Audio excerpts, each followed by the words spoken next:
You might think this is a scene from a fantasy film. A lost kingdom, carved into the clouds. It isn't. There is no CGI here. No green screen, no studio lighting. This is one small island in Indonesia. Smaller than the state of Delaware, yet it holds more temples than most countries hold cities. Welcome to Bali. Just say yes, and let's begin.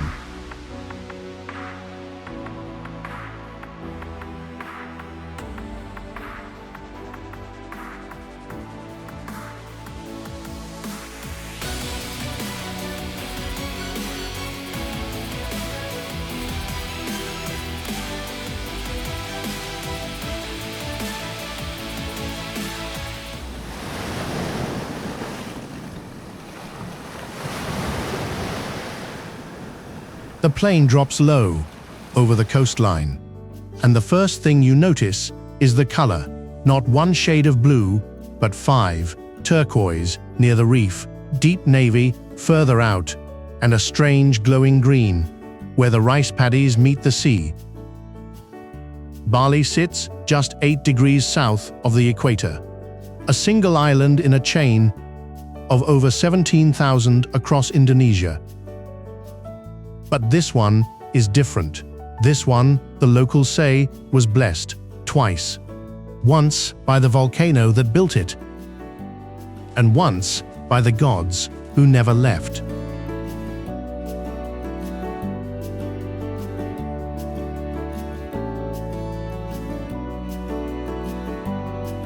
At the southern tip of the island, limestone cliffs drop 230 feet, straight into the Indian Ocean. Waves that have traveled thousands of miles finally crash here at Uluwatu, sending white spray 30 feet into the air. Balanced right on the edge sits a temple, older than 1,000 years, one of 6 directional temples, believed to protect Bali from evil spirits in the sea. Long-tailed macaques patrol the cliffside path, famous for knowing exactly which tourists are careless enough to be holding a phone. At sunset, the temple turns black against a sky, the color of fire, and kekak dancers, 60 men, chanting in unison, with no instruments at all, perform a story of gods and demons as the sun disappears behind them.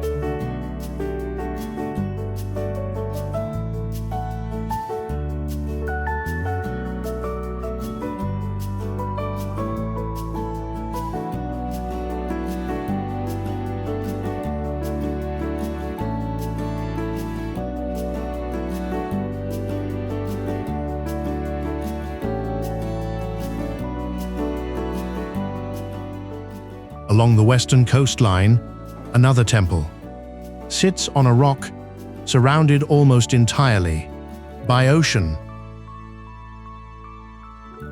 Tanah Lot, meaning land in the sea, was built in the 16th century by a wandering priest who, according to legend, moved the rock into the water overnight and left a sash of holy snakes to guard its base at low tide.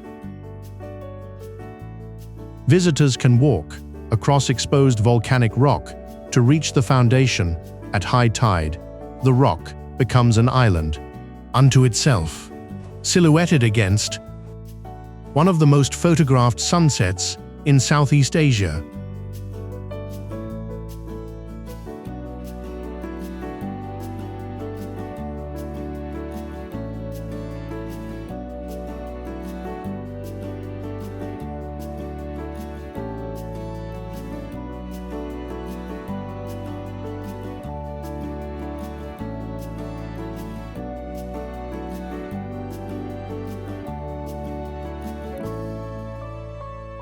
Move inland, and the landscape changes completely. The dry cliffs give way to a green, so intense it looks artificial. This is Jatalui, a UNESCO-listed expanse of rice terraces covering nearly 1,400 acres, carved into the hillside over 1,000 years ago using a water system called Subak. It is not simple irrigation, it is a form of democracy, written in water where farmers, upstream and downstream, share every drop, equally, guided by temple priests rather than officials. Egrets stand motionless in the shallow water, and the terraces climb the hillside in perfect steps, like a staircase built for something much larger than a human being.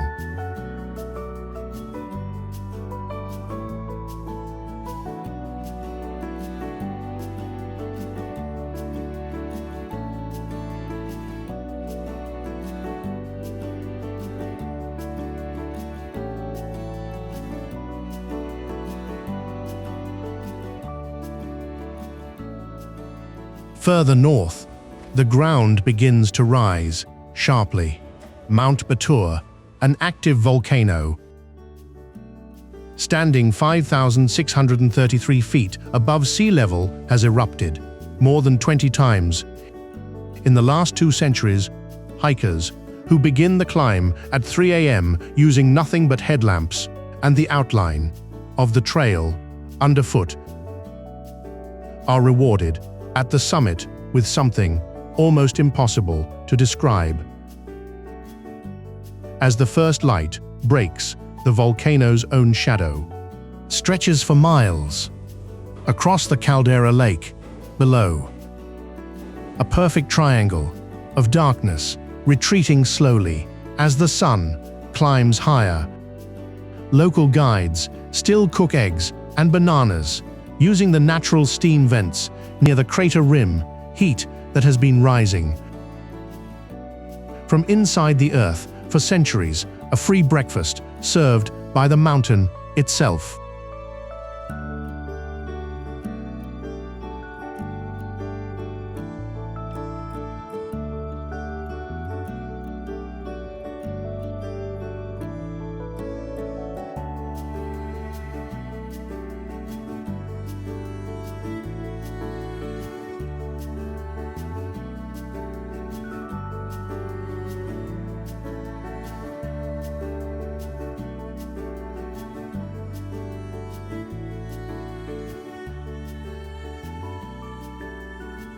Not far from the volcano lies Ubud, the cultural heart of the island, where gamelan music drifts from open-air pavilions and frangipani hangs in the humid air.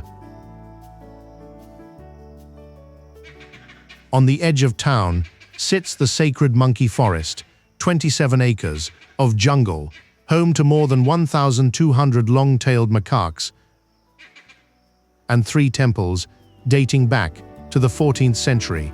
The monkeys here are considered guardians, not pests, protecting the temples from negative energy. Moss-covered statues, half swallowed by tree roots, line the pathways in narrow green beams of light.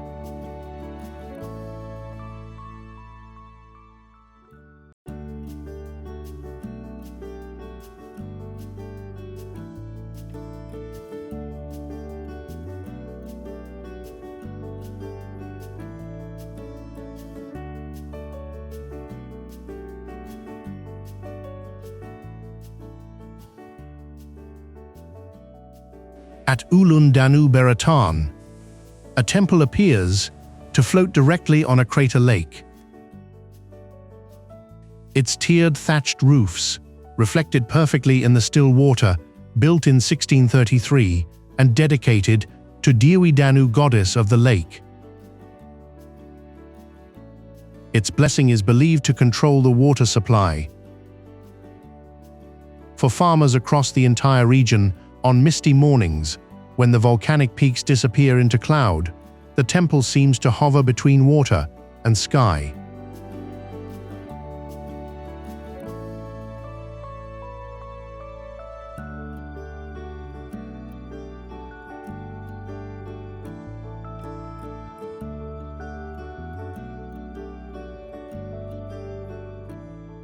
Further south at Terraces, spring water pours from stone spouts into a long purification pool used for more than 1,000 years.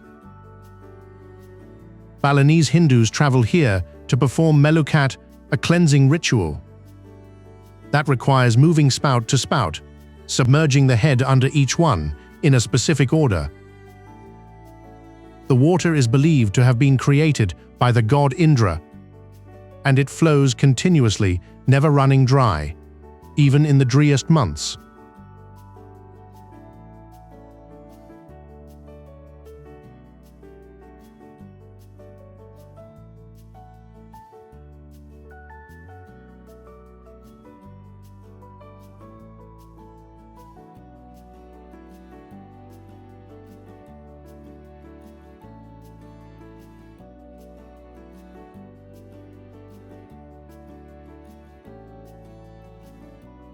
Across a narrow, notoriously rough channel lies Nusa Penida, an island of raw cliffs and turquoise coves that feels almost prehistoric at Kelingking Beach. A limestone headland curves outward in a shape locals compare to a T-Rex, dropping nearly 656 feet down a punishing staircase to a crescent of white sand. The reward is water so clear that manta rays, some with wingspans over 13 feet, can be seen gliding beneath the surface. From the shoreline alone, further along the coast at Broken Beach, centuries of pounding surf have carved a natural stone archway straight through the cliff face, connecting a hidden turquoise lagoon to the open ocean with no major hospitals and roads that switch from paved to gravel without warning. This island is still catching up to the rest of Bali, and that is exactly why it feels untouched.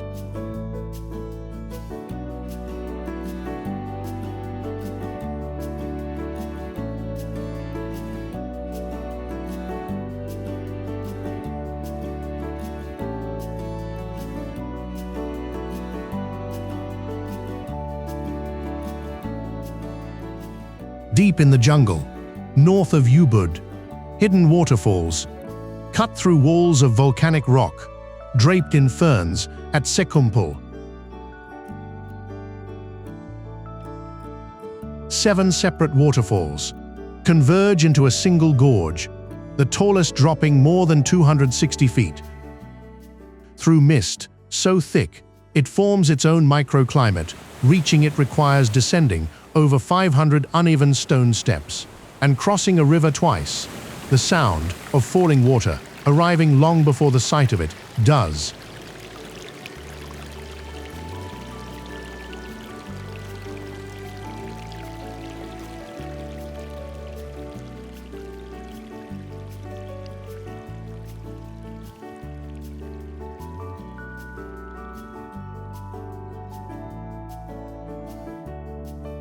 But Bali is not only its landscapes, it is also its rhythm, shaped around offering and balance.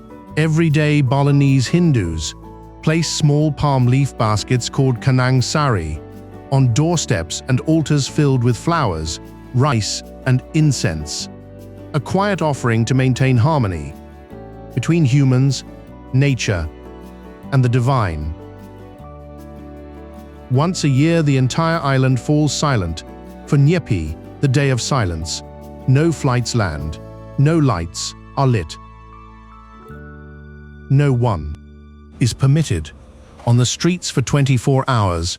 One of the world's most visited islands disappears into darkness, a self-imposed reset, believed to trick evil spirits into thinking the island is uninhabited.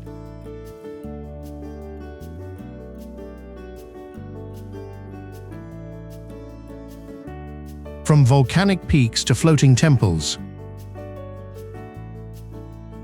from monkey-guarded forests to waterfalls hidden deep in the jungle, Bali is a place where every layer, geological, spiritual, and cultural, seems to be speaking to the next. It is not one island, it is many islands stacked inside a single coastline, each one waiting for you to slow down long enough to notice it. If this journey through Bali moved you even a little, hit hit subscribe and join us for more journeys like this one. Tell us in the comments, which part of Bali would you visit first?